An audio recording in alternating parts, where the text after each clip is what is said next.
Yes, good morning, viewers, and welcome to your Morning View. Morning Dew on your favorite TV station, CACTV, and this is still your newspaper review, and I am your wonderful host, Modo Dominic, and with me are my amazing co-hosts as usual. Good morning, Mudot. Good morning, Engineer Ola. Good morning. I'm sure you guys had a fantastic weekend because Yes, I did. Okay, so what did you do? Because that your I did is in between the lines. It was a long sleep. You know, over that week I wasn't feeling too. Yeah. So I had to rest. I slept for long. I mean, I enjoyed my sleep. I wish I had. I wish I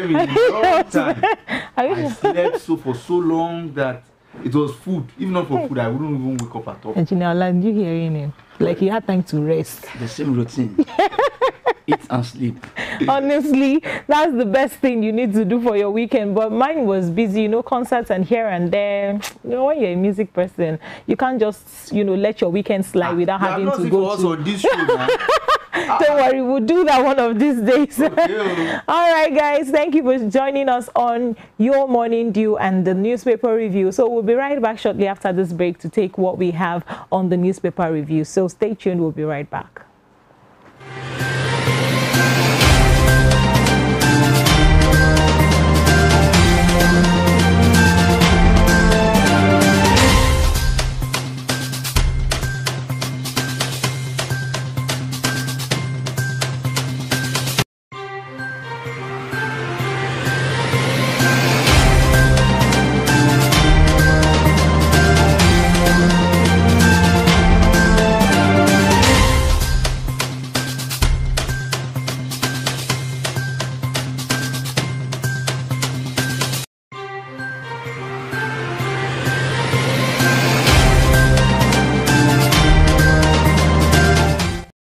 Yes, welcome back from that quick break, and quickly we'll take a look at the quotes that we have for today. So could you help us, Dapo? Yeah, we have on the quote for the day a quote by Pastor David Ibiomi. It says, grace does not encourage laziness and folding of arms. Grace without labor is frustration. In other words, to buttress his point, that points to James 2:26, which, you know, basically is about faith without work is dead. Yeah. So it's just a word of encouragement, an eye opener for someone that is seated somewhere, you know, and praying for miracle food that is not working. God cannot bless what you don't, you know, showcase. You have to work. That's how to attract God's blessings. You cannot say grace. We cannot ask for more grace and fold our hands doing nothing. If you want more money, you do more work. If you want more favor, yes, exactly. If you want to walk in grace, you need to keep working. No matter how bad Nigeria may be, no matter what the economy may be, no matter how expensive life may be, keep working, and that's what God will reward. God bless you. Yes, just like they used to say, now where you they work, now there you go chop. So you don't expect to eat from where you're not working from. Someone can go and hustle all day, and then you expect that person will just come and be dashing you money every day. No, it doesn't work that way. So get yourself something doing. There is always something to do. Do not stay idle. And that's what that quote is saying for further buttressing. So let's quickly take what the Punch newspaper is saying. Our first story on the Punch says NLC insists on Wednesday strike mobilization.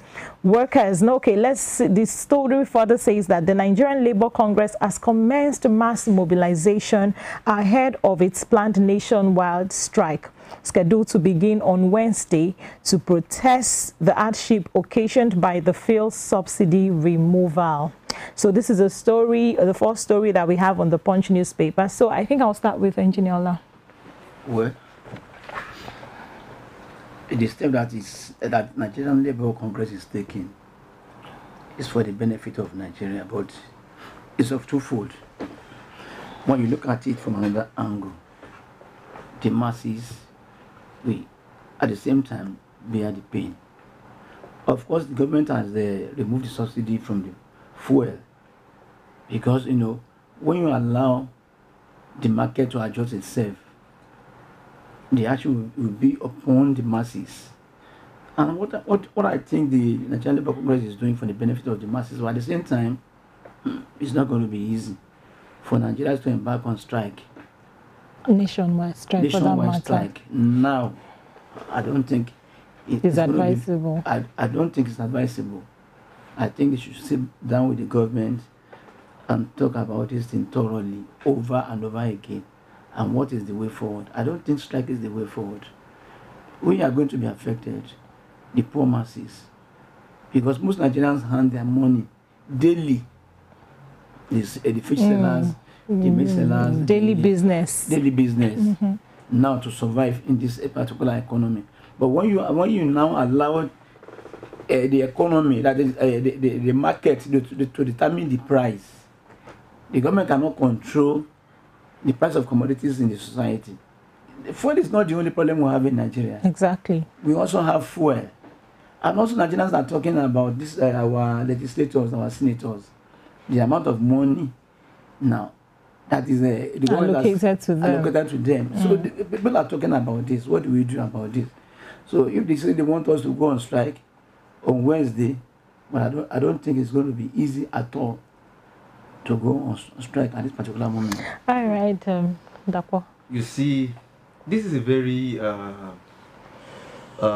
difficult time for us as a country.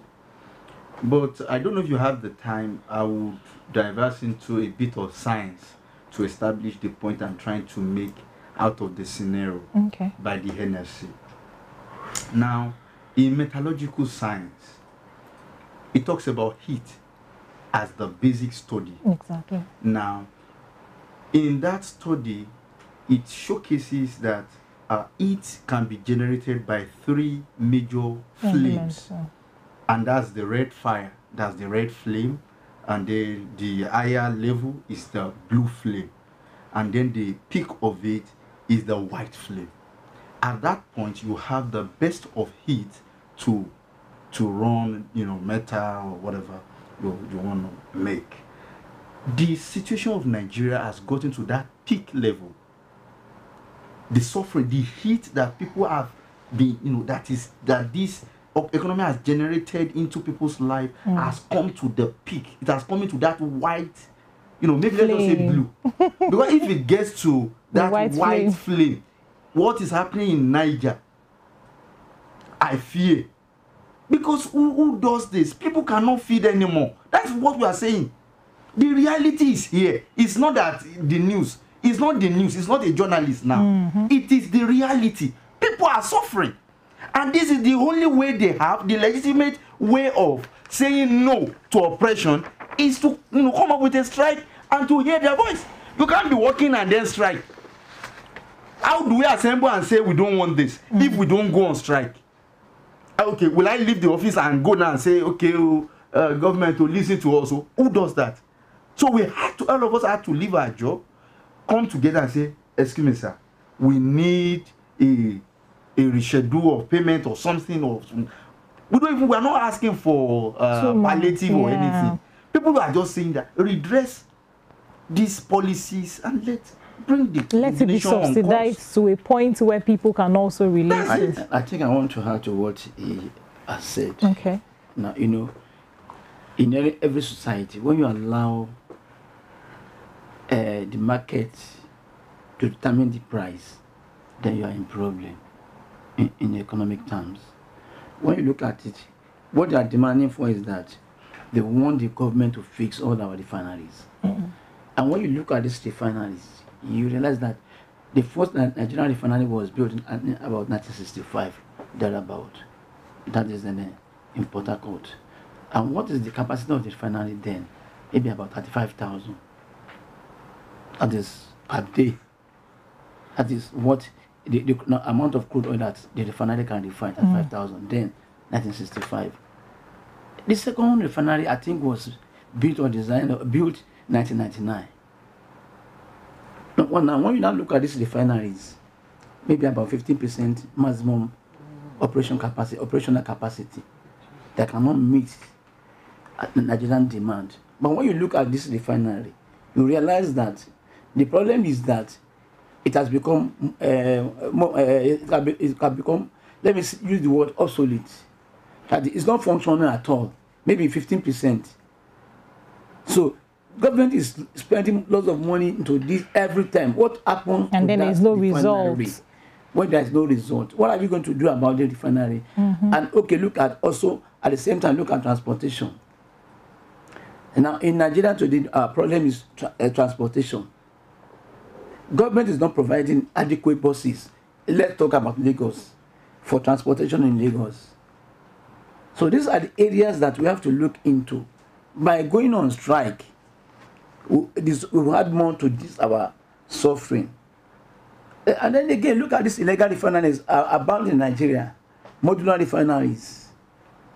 You know, which means the government can change the mode of refining crude oil. If Nigerians are illegally refining oils and they are doing it successfully, the government cannot do it. So I think the government should. Are we serious at all? Honestly, You are suffering. You are laughing. And then you're at making that. jest. You are making jest of the poverty state of the country. Let the poor breathe. You see, there are consequences that I believe. Either legitimately you get it. Either illegitimately it will shall have a way of playing itself. What I'm begging for is that let's not give chance for evil that we may never be able to give a solution to attend to happen in this country, because we are really pushing the people. We are pushing the people, and there is a limit. There is the elastic limit where things will not be able to be contained. And when it happens, it will be the government. They will pay the higher price. So let's just pay what we can afford now by acting, listening and taking up and doing people. What we are told the people will do. Not inflating pain on people and accept. You see, you can't maltreat people and not expect them to malfunction. That's life. When you maltreat people, they malfunction. You cannot maltreat me. A child that is hungry. How do you make that child not to cry? Tell me what dimension. Is it by beating or by locking up? You will have to kill that child to silence that child. So they will have to kill Nigerians to keep them mute, as far as I'm concerned. May God bless Nigeria.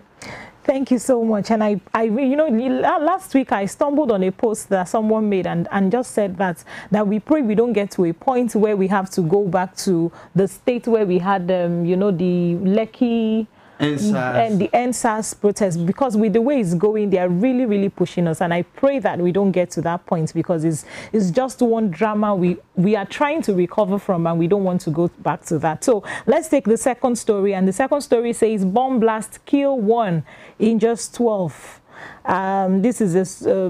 This took place in Myanmar, and this is a bomb blast in southern east that killed just 1 person and wounded 12 others on Monday.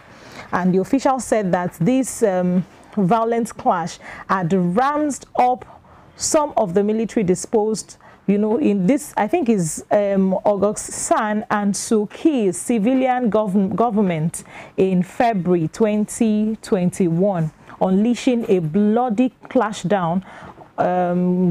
This descent on the left thousands. I think this is just a story that happened in Myanmar. So I don't know if you have anything to say as regards that.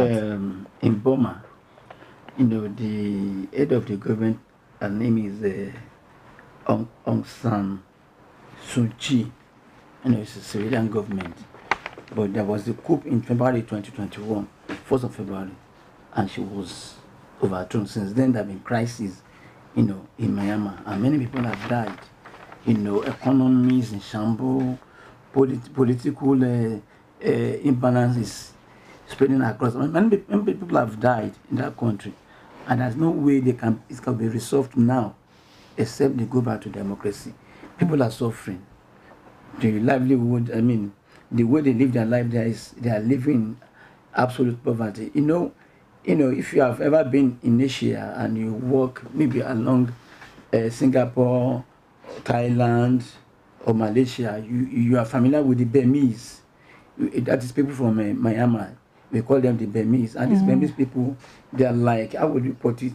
They are like laborers working as expatriates.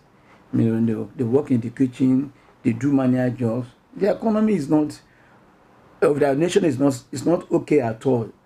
There's nothing good to write home about the economy. So I think that is one thing we are saying about coups. The whole world I think they should stop this allowing the military to overthrow government. The resultant effect of such things are bad for the populace. At all, it's not good. Many people have died and they are still losing their lives. Children cannot go to school. There's always fight here and there, bomb throwing, all sorts of things are happening in Burma. So I really pity the citizen, and there's no solution ahead, because the military juntas are not ready to vacate the seat. I know the military very well. Before they leave, they will have damaged the economy beyond any repair. Yes, so we are just praying to God that God will be able to assist the citizens of that particular nation. Country. Yes. All right, please, Dapo, before I come to you, let's quickly take this story still on the Punch newspaper, and this says that military destroys another illegal refinery in Delta. Troops of the Nigerian Army, personnel from the Nigerian Security and Civil Defense Corps and Tantita Security have uncovered an illegal oil refinery refinery site. This is one that was recovered in Ughelli South in Delta State, and I think this is really something we need to applaud them for, because last week or 2 weeks ago, one was also recovered in, I think, Ondo State. So, and now we've recovered another one, and hopefully there are so many more that we need to recover. But as much as they are recovering this, I hope that they are taking actions to making sure that the people who are behind all of these things are being brought to book, and then justice is being done, and then they are, look into this refinery and make sure that there's a proper action taking place. So let me start with Dapo. You see, this story is a very wonderful one, laughable, funny. It says that first of all, let's give it to the military for a good operation. Yeah, so far. They had one last week or there about it, another one. At least in the space of 1 month, they are really working. They hope to task and all. But the irony part of the story is we're complaining of refinery, that there are no refineries in Nigeria. And the military are discovering refining sites. Illegal refinery.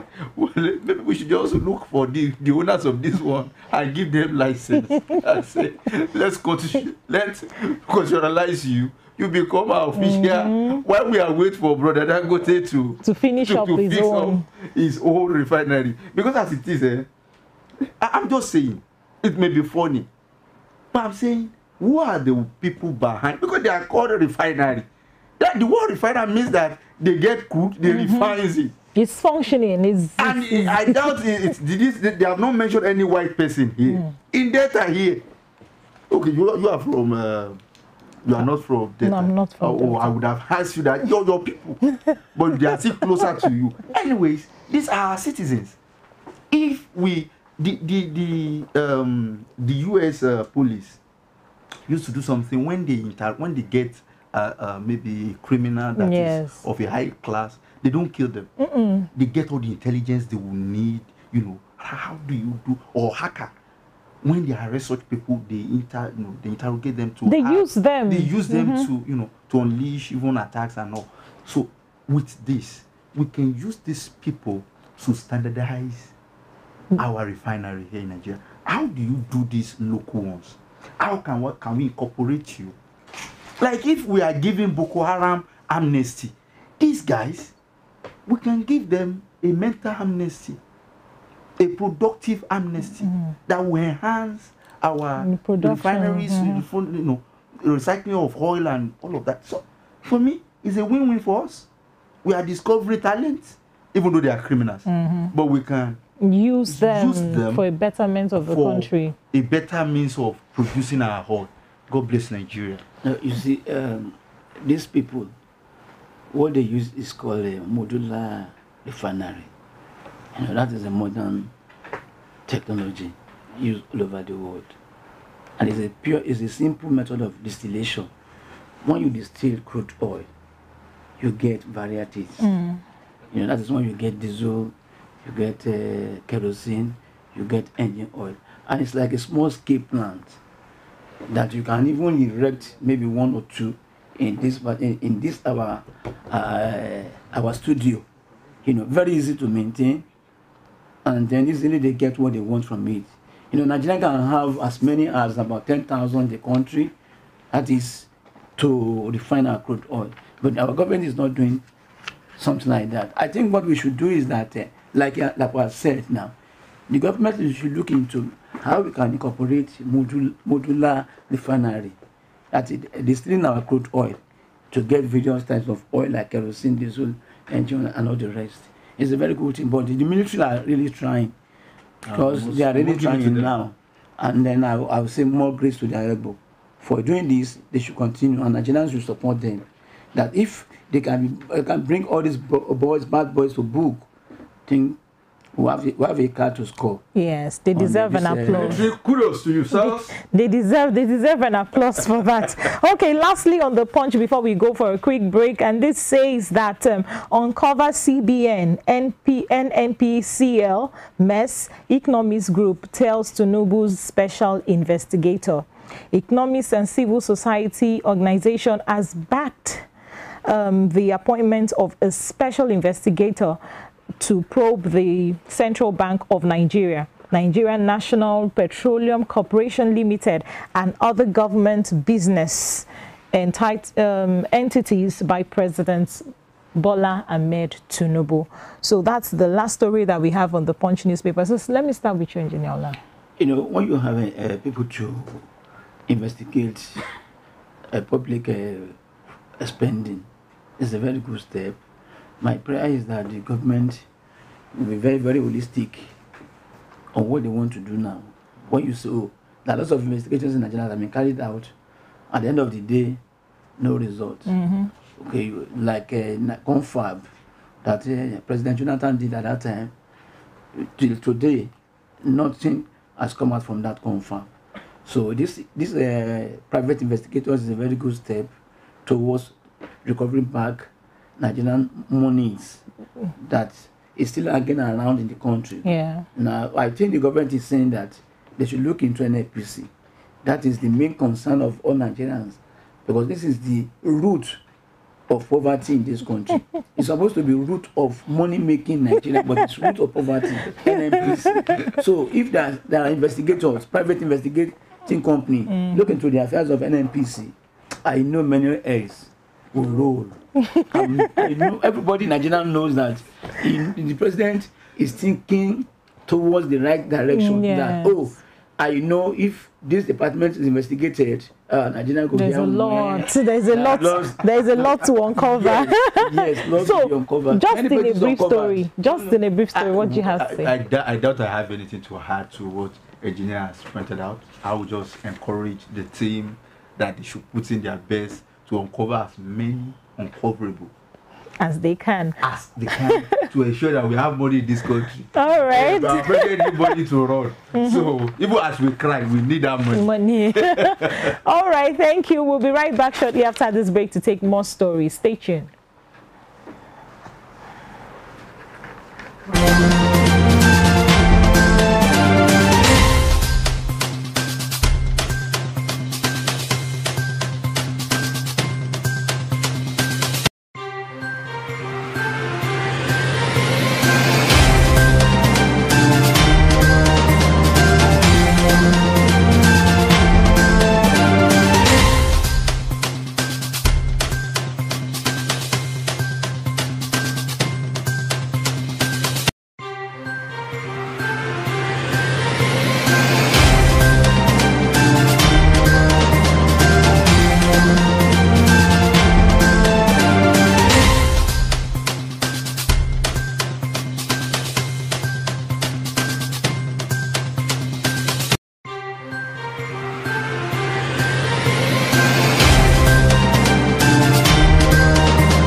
Yes, thank you for staying tuned. This is still your newspaper review on Morning Dew. So we have new stories to take from the Vanguard newspaper. And our first story on the Vanguard says Nnamdi Kanu only granted access to doctors, but still in custody, says DSS. The Department of State Service, DSS, said on Sunday it complied with a court order by granting access to doctors of the detained leader. So without wasting much time, Engineer Ola, what do you have to say? Well, that's the right thing to do. If a prisoner is sick, you allow him to see the doctor, because you are not to allow him to die. No. I think the government is doing what it's supposed to do. They should allow him to see a doctor and then look after his general well-being. Yes. Okay, so the next story says 5 killed in Adamawa as hoodlums loot government private warehouse for food items. So no fewer than 5 persons were feared killed yesterday in Adamawa State as thousands of hoodlums invaded government and private warehouses in search of food and other items. Isn't this scary? The fact that they could do this for food, thank God, is not for something else. So it shows that these people are really hungry, you know, for food. So in fact, there's a whole lot to uncover in this story as far as this story is concerned. So what do you have to say? You see, I don't want to sound like a Protestant or like a militant. But let me first condemn the act, because stealing is wrong. It's not. You know, we can use the English word to package it and say that they invade the what warehouse. Is the word? You know, the food warehouse. They invaded the food warehouse and, you know, took items and all. But the truth is, they went ahead and stole food. They stole food items and, you know, barged into some private and public warehouse to do that. Though it's food, they stole, but either you steal 1 naira or just like they call them hoodlums. So only them hoodlums is that thieves went somewhere and stole. They are not hoodlums, they are thieves. So because all of us are hungry, everybody in Nigeria is hungry. Pastors are hungry, prophets are hungry, everybody is hungry. Church members are hungry. You need to see the way people are praying. Yeah. All our prayers are now centered on welfare. Yes, we are not supposed to see. There are 2 categories of people in heaven. When, as a religious level, there are beggars and there are worshippers. Nigerians are becoming beggars in the sight of God. We are going to go like begging for food.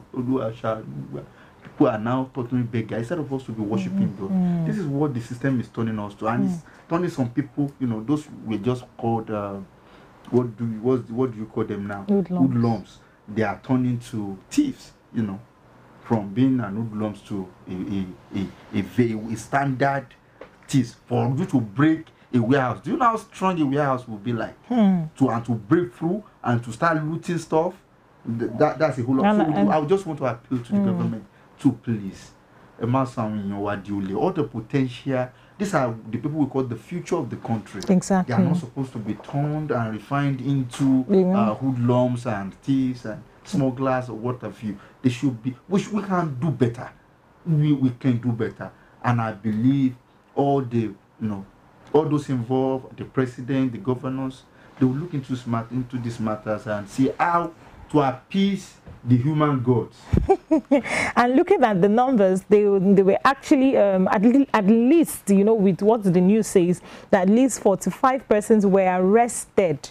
45 persons were arrested, you know, in regards to all of this. So we're showing that they were not just one. For them to have been able to do all of this, you know, invade the warehouse, they were much in numbers. Engineer Ola, what do you have to say? Well, to me, maybe they got some information that in those warehouses there are food in those warehouses that if they get to that place, they'll be able to get for themselves. Why is the government holding those food if truly they have food in those warehouses?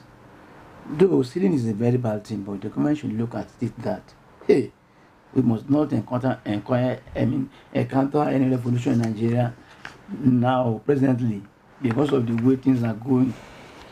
Food is very, very scarce in the country. And if you allow evolution to take place, the government may not be able to handle it. That's my take on that. All right, so moving on to the next story that we have, it says subsidy removal, Nigeria on brink of collapse. Catholic Bishop says this.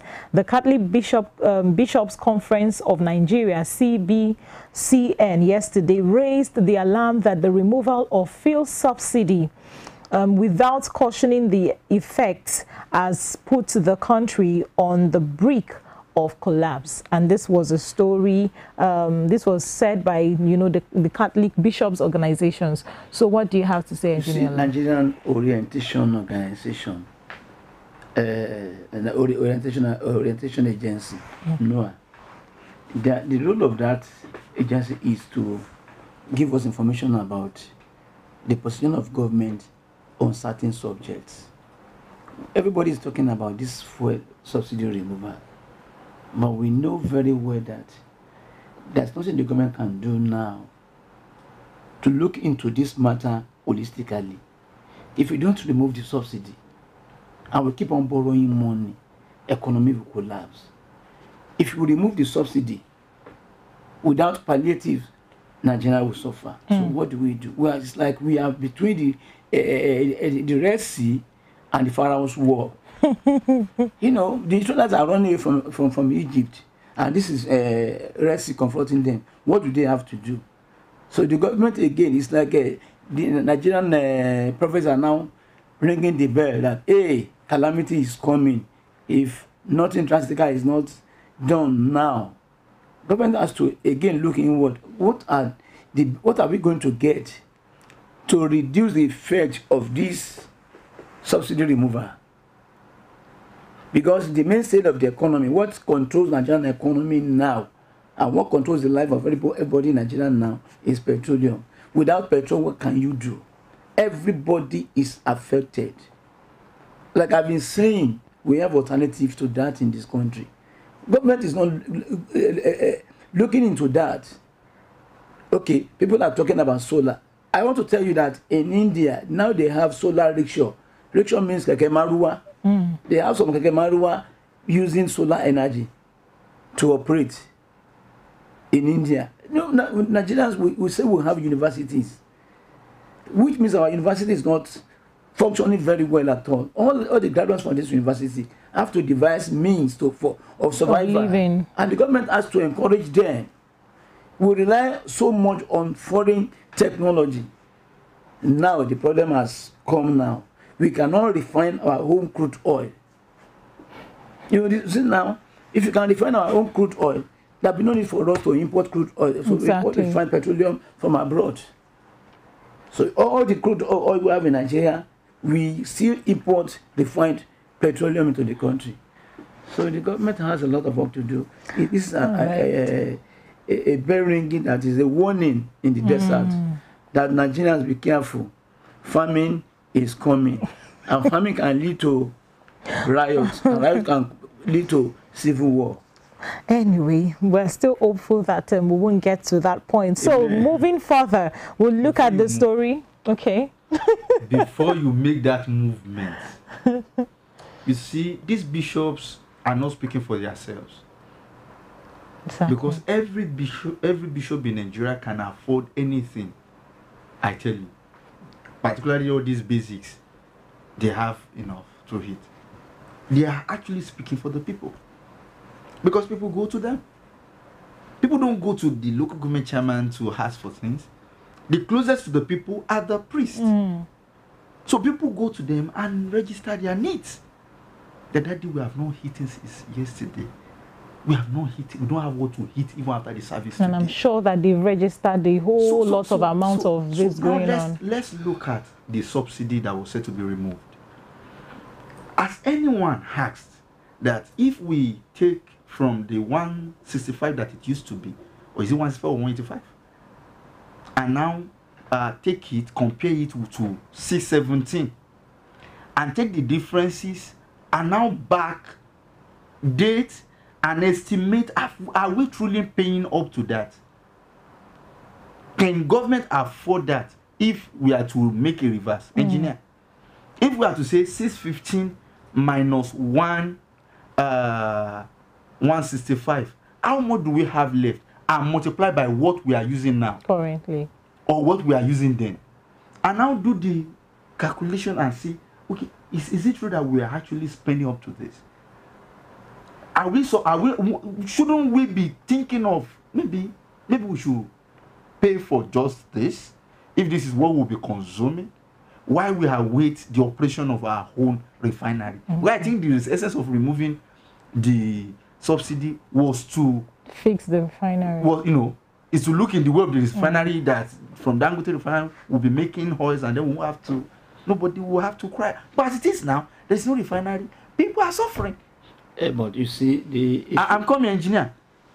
So the baseline, the cry of the Catholic is simple: let the poor breathe. And in this case, it is actually from the genuine heart, from a very, very genuine heart, and not from a mockery point of view. Not at all. But when you look at it from another perspective, no father will be very happy to allow the children to go hungry.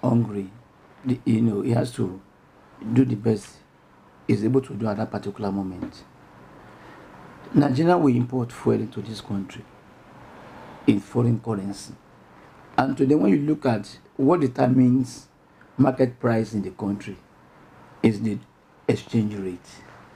And the exchange rate is going so high. Why is it like that? Because we keep on borrowing and borrowing and borrowing. The last government borrowed money to pay salaries. Nigeria is still borrowing money now to pay the senators and the reps. Borrowing money to pay the senators and the reps. Which means there is no income generating policy in the country. The only thing we use to export in this country is the fuel. And this fuel now, when we export the crude oil, we use the money again to import refined petroleum to drive our cars, to function our factories. So, except the government have to look inward and give us alternatives. I was talking about CNG some other days ago, that CNG, compressed natural gas, we have it in abundance in Nigeria. It's flailing away. Every day we burn it away. If we have to utilize this CNG, you can put that, okay, there's no country in the world where there's no subsidy. Even in Saudi Arabia, they brought back the subsidy on petroleum. It was removed, they brought it back. In Germany now, they are now using coal as an alternative. If there is no fuel, let's say because we don't have fuel now, we also have another alternative energy, which is gas, for cooking, to drive our cars, to drive our engines, to drive our turbine. But government should look into that and provide subsidy. Okay, in India, what do? They provide subsidy on transportation. Okay, so I think the government have to look into that. Nigerians are suffering. Nobody's exempted. Engineer, do you remember that school fees are tripled? Government-owned schools.